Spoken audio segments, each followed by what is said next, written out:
Hello good people. আজকে শুক্রবার special recipe হবে। শুক্রবার যেহেতু একটা স্পেশাল রেসিপি না হলে তো হয়ই না। তো আজকে করছি চিংড়ির মালাইকারি। তো প্রথমে আমি বেশ কয়টা বড় সাইজের চিংড়ি মাছ নিয়ে তাকে ভালো মতো কেটে ধুয়ে ভেজে নিয়েছি। এখন হচ্ছে মালাইকারির গ্রেভিটা তৈরি করার পালা। তো ভাজা যে তেলটা ছিল সেই তেলের মধ্যেই আমি পরিমাণ মতো পেঁয়াজ কুচি অ্যাড করেছি।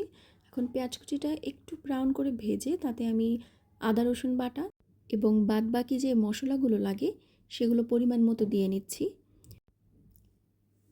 এরপর সবগুলো মশলা দেওয়ার পর আমি একটুখানি জিরা ফাঁকি অ্যাড করেছি।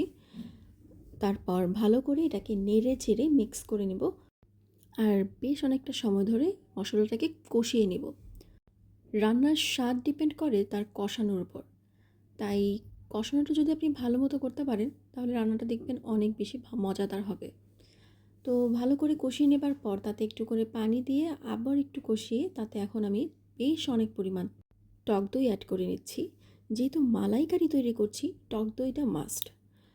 তো টক দই দেওয়ার পর এটাকেও বেশ কিছুক্ষণ নেড়ে চেড়ে যখন একটুখানি ঘন হয়ে যাবে তাতে এখন আমি বড় সাইজের যে চিংড়ি মাছগুলো ভেজে রেখেছিলাম সেগুলো অ্যাড করে দিয়েছি। এবার এটাকেও ভালো মতো নেড়ে চেড়ে নিচ্ছি যেন গ্রেভিগুলো প্রত্যেকটা চিংড়ির মধ্যে ভালোভাবে ঢুকে যায়। আর এটাকে একটু সময় নিয়ে আস্তে ধীরে করবেন, কারণ মশলাগুলো যদি ভালো মতো না ঢোকে তাহলে রান্নাটা আসলে ফ্লেভারফুল হবে না, আর ফ্লেভারফুল না হলে তো মজাও লাগবে না।